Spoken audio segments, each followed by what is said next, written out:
Welcome to Earn 1 Million Challenge in 1 year. This is day 46 of 365 days. इस video में ज़्यादा कुछ नहीं बताऊंगा क्योंकि आज मेरे पास समथिंग न्यू फॉर मतलब तुम्हारे लिए कुछ है। ऐसा क्या है, आज तुम देख रहे हो मैं कुछ होल्ड कर रहा हूँ। ये है एक माइक जो मैंने मंगाया है और 4 दिन पहले मैंने उसको ऑर्डर किया था, फाइनली आज आ भी गया है। और हम देखेंगे इस वीडियो के पूरा ट्यूटोरियल मैंने बनाया है इस वीडियो के अंदर, बट इसको थोड़ा सा एंट्रो करना चाह रहा था कि आज I am today so much happy और मैं गॉड को और ख़ुदा को ये शुक्रिया एंड थैंक यू बोलना चाहता हूँ कि what I have I am thank you for it. इसके पीछे बहुत सारी चीज़ें हैं। For example, I have a good mic, ये बहुत अच्छा माइक है, then you gonna realise the voice of this mic. And second thing, I have a good phone, that's कौन सा है ये, आईफोन 16 प्रो मैक्स। और मेरे पास एक एंड्रॉयड फ़ोन भी है, एक मेरे पास लैपटॉप भी है और ये लाइट भी है। That's now I have everything and I am doing very wonderful job in middle east. And और ये कैमरा क्वालिटी तुम देख रहे हो, दैट्स रियली वंडरफुल। और मैं कहना चाहता हूँ कि जब तुम्हारे पास सब कुछ होना चाहिए तो तुम्हें हैप्पीली एंड थैंक यू बोलना चाहिए गॉड को, जिसकी वजह से he will give you more than you imagine. एक बार मैं एक वीडियो देख रहा था, मैं थोड़ा सा इसको अलग आज टॉपिक पे नहीं ले जाऊंगा। जिस तरीके से हम डेली बात करते हैं, जो डॉक्यूमेंट करते हैं, उस तरीके की वीडियो नहीं होगी आज थोड़ी सी अलग वीडियो होगी, क्योंकि मैं चाहता हूं कि तुम थोड़ा सा इन चीज़ों को कनेक्ट कर पाओ। इसको मैंने ऑलरेडी वीडियो बनाया है इस माइक के बारे में, अभी इसके बारे में बताऊंगा कौन सा माइक है कौन सा नहीं। और ये ज़बरदस्त माइक, और ये मेरा थर्ड माइक है। फर्स्ट मैंने माइक लिया था बोया 2021 और 20 में, मुझे याद भी नहीं है, ऑलमोस्ट 5 ईयर्स हो चुके हैं, 6 ईयर चलने स्टार्ट होने वाला है। उसमें लिया था, वो मेरा फ़ोन से कनेक्ट नहीं होता था, वॉइस क्वालिटी अच्छी नहीं थी उस टाइम, मेरा क्वालिटी ऑफ वॉइस अच्छा नहीं था, फ़ोन भी ख़ास नहीं था, एंड्रॉयड ही था, उससे ज़्यादा क्वालिटी फ़ोन अच्छी नहीं आती थी। और दूसरा फ़ोन था जो उसको बोलो, फिर मैंने दूसरा माइक और ले स्टैंडिंग वाला, उसका नाम तो मुझे भी याद नहीं, बट मेरे फ्लिपकार्ट की बाइंग लिस्ट में अभी भी शो करता है। वो आई थिंक 2000 मतलब 2500 करीब माइक था, और उसके लिए मैंने पैसे मामा से लिए थे। उसके बाद वो भी अनसक्सेसफुल, बट क्वालिटी ठीक कहीं ना कहीं ठीक थी। अब ये मैंने माइक लिया है इतना एक्सपेंसिव, और ये सबसे ज़्यादा एक्सपेंसिव है। इवन अभी तो कैमरा क्वालिटी भी अच्छी है और वॉइस भी अच्छी हो गई है। That's really wonderful for me. And मैं क्या बोलूँ इस वीडियो में समझ में नहीं आता। एक बार चलो, हाँ, अभी हम बात कर रहे थे as I said that thank to God what you have. इसके पीछे रीज़न क्या है? इसके पीछे रीज़न एक है कि एक बार मैं एक वीडियो देख रहा था और मैंने सुना भी है, as a Muslim I believe in that. अगर तुम ज़्यादा एंग्जाइटी और फ्यूचर के लिए ज़्यादा सोचते हो और ज़्यादा टेंशन लेते हो तो तुम्हें एक वीडियो बना एक लाइन बताना चाहता हूँ। एक बार क्या हुआ, एक मोसेस जो प्रॉफिट है हमारे, जो यहूदी मानते हैं उनको प्रॉफिट, और हम भी मानते हैं, हम अलग तरीके से वो कुछ और ही समझ सकते हैं, और उन्होंने हमारे अंदर दोनों में डिफरेंसेस क्रिएट कर रखे हैं। बट मैं बताना चाहता हूँ कि यहूदी हमारे जो मोसेस हैं वो हमारे प्रॉफिट हैं, वी रिस्पेक्टिंग में एज प्रॉफिट मोहम्मद सल्लल्लाहु अलैहि वसल्लम। बट जो उनके टाइम में एक बार क्या हुआ कि एक बार वो खुदा के पास जाते, जैसे तुमने सुना होगा मोसेस जब जाते थे पहाड़ पे तो उनसे खुदा बात करता था। तो ऐसे ही वो जा रहे थे एक दिन, तो एक बंदा मिला उनको, तो उसने ये बोला कि जब तुम खुदा के पास जा रहे हो तो खुदा से ये बोलना जितना मेरे पास है तो अब ना दे, आई एम फाइनाइट, मतलब जो भी उनके पास, he was very rich and he had everything. तो he said to prophet just tell the खुदा I don't want anything, I am finite with it, जो भी है हमारे पास है। उन्होंने ठीक है मैं बोल दूंगा। एंड नेक्स्ट वो फिर आगे बढ़े, फिर एक और बंदा मिला, तो उन्होंने बोला जो भी तुम खुदा के पास जा रहे हो ना? उन्होंने बोला हाँ। तो उन्होंने बोला कि तुम जब खुदा के पास जा रहे हो बोलना मुझे कुछ ना कुछ दे, और जिससे मैं अपनी लाइफ को गुजारा कर सकूं। उन्होंने ठीक है मैं चला जाऊंगा, बोल दूंगा। तो वो चले गए, खुदा से बात की, फिर वापस आ रहे थे, फिर वो बंदा मिला उनको अमीर वाला, कि उन्होंने बोला कि तुमने खुदा से बोला कि क्या मुझे देना बंद कर दे? हाँ उन्होंने बोला। तो उन्होंने बोला खुदा ने क्या बोला मेरे लिए? जो अमीर बंदा था फर्स्ट वाला, उसने मना किया था मुझे ना दे और खुदा। तो उन्होंने बोला खुदा ने ये बोला है कि तुम उनका शुक्र करना बंद कर दो। बोला वो नहीं कर सकता मैं, चाहे खुदा दे या ना दे, जो उनके पास था उन्होंने बोला मैं उसके लिए वो बंद नहीं कर सकता, क्योंकि because of him that's I have everything, that's wonderful. उन्होंने बोला ठीक है, then up to you, what do you want to do? You want more or you want to stop this? He said I don't know, he will give me more or not, I don't want to more or not, but I will not stop to saying thank you what I have today and what I will be have tomorrow.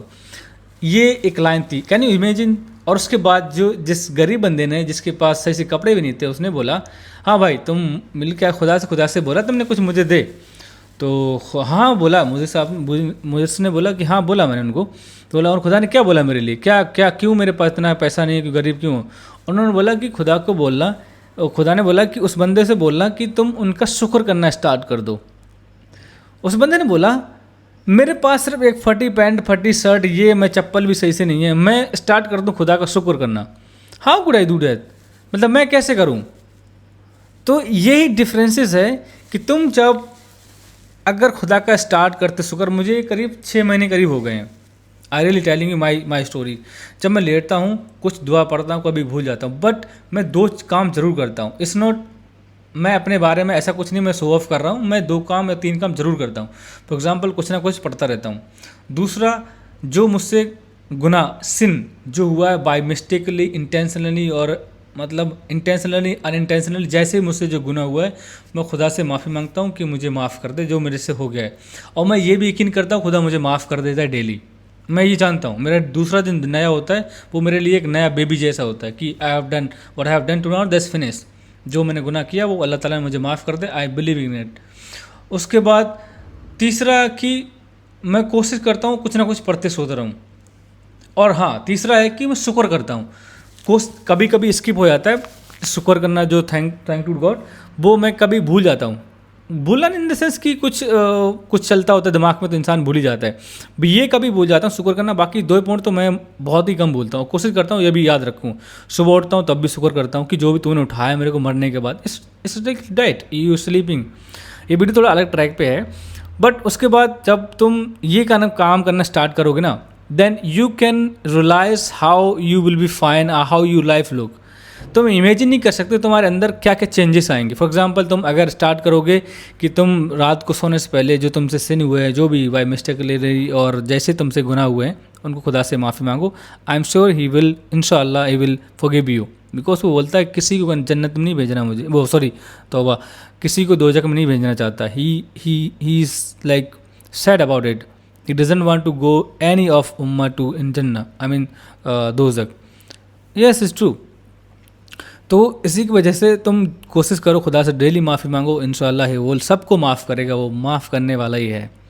माँ सोचो, अब तुम्हारी माँ इतना गुनाह करने के बाद तुम्हें माफ़ कर दे सकती है, तो वो तुमसे 70x प्यार करता है। इमेजिन कर नहीं सकते तुम अपनी मम्मी का प्यार इमेजिन नहीं कर सकते। अभी दुनिया में किसी के बारे में बात चले तो मम्मी का प्यार सबसे ऊपर टॉप लेवल रखा जाता है। अगर इमेजिन करो 70x तुम्हारी मम्मी तुमसे प्यार करने लगी, तुम कितने भी गुनाह करो फिर भी तुमसे माफ़ी मांग रहे हो, वो माफ़ करने वाला है, वो माफ़ कर देता है। तो इमेजिन कर सकते हो। दूसरा कि तुम्हारे पास जो भी है, जैसा भी है, just say thank you so much what I have today, I mean जो तुम्हारे पास है ये। और तीसरा कुछ ना कुछ पढ़ के so, that somewhere it will help you. उससे क्या होगा, 2 चीज़ें होती हैं। जैसे फॉर एग्जांपल तुम ये 2 काम कर लिया तुमने, एक थैंक यू बोला खुदा को, तुम्हारा सब कॉन्शियस माइंड, ये साइंटिफिकली बता रहा हूँ, सब कॉन्शियसली तुम्हारा माइंड चेंज होना, तुम्हारी सेंस रिलीज डिफरेंटली होने लगे। फिर दूसरा बोला तुमने जो भी तुम्हारे पास है, फर्स्ट तुमने बोला क्या क्या था, जो एक सिन के लिए तुमने खुदा से माफ़ी मांगी, तुम्हारा माइंड द रिलीजियस मोड पे चला गया। दूसरा जो तुम्हारे पास था ग्रेटिट्यूड किया तुमने, और तीसरा तुम कुछ पढ़ने लगे तो तुम्हारा माइंड टोटली चेंज हो गया। When you sleep you will not get any kind of bad dreams. जो साइकोलॉजी कहती है जब तुम जो सोचते हो वो सोचते सो जाते हो, वही तुम्हारे ड्रीम में आता है। It's true. बट यही मैं कह रहा हूँ, अगर तुम अच्छा सोच के सोओगे, अच्छा ही तुम्हारे साथ होगा ना, तो गलत कैसे हो सकता है। और ये मेरे साथ काफ़ी 6 महीने से ज़्यादा हो गए, और मैं मॉर्निंग में मेडिटेशन करने लगा हूँ तब से। It's like wonderful life, you can not imagine. तो ये वीडियो बहुत बड़ी हो गई, ऑलरेडी 9 मिनट की होगी। इसके अंदर मैं ये भी डालूंगा जो इसके बारे में। ये माइक है मेरा Hollyland M2। It's very expensive if I से, और इसकी वॉइस क्वालिटी लवली। जब तुम सुनोगे इसकी वॉइस को, I believe you will like it. और इसके अंदर ट्यूटोरियल वीडियो का है, वो ऑलरेडी इसके अंदर मैंने डाल रखा है, तो तुम उसको थोड़ा सा स्किप करना, पॉसिबल हो देखना। आई हैव एक्सप्लेन एवरीथिंग, और इस वीडियो वॉइस की क्वालिटी बताना कैसी है। मुझे यहाँ से लगाने बात करना चाहिए या यहाँ से, that's also you can tell us. Let हम ट्राई करते हैं इसको। एक्सक्यूज मी, थोड़ा सा लगा के देखता हूँ कैसा रहेगा वॉइस का। तो यहाँ पर हम बात लगा के इसको यहाँ लगा के हम चेक कर सकते हैं हमारा वॉइस कैसा है। अभी तो 9 मिनट ऑलरेडी मैंने बात कर ली है, अब यहाँ पर हम बात कर रहे हैं that somewhere it's looking like doing something bad, but I am so much happy. और हम इस जर्नी को नेक्स्ट 365 डेज़ के लेके जाएंगे। जैसा मैंने बताया in the beginning, we have journey, we decided next 365 days I will be having 1 million in my account. अभी मेरे पास ट्राईपोड भी है, माइक भी है, कैमरा भी है। I have just focus only script, that's it, nothing else. So thank you so much for watching this video, and don't forget to comment and anything what you like or what you don't like, and this is just only about documenting my life. If you don't like, you can check out all other videos. Thank you so much.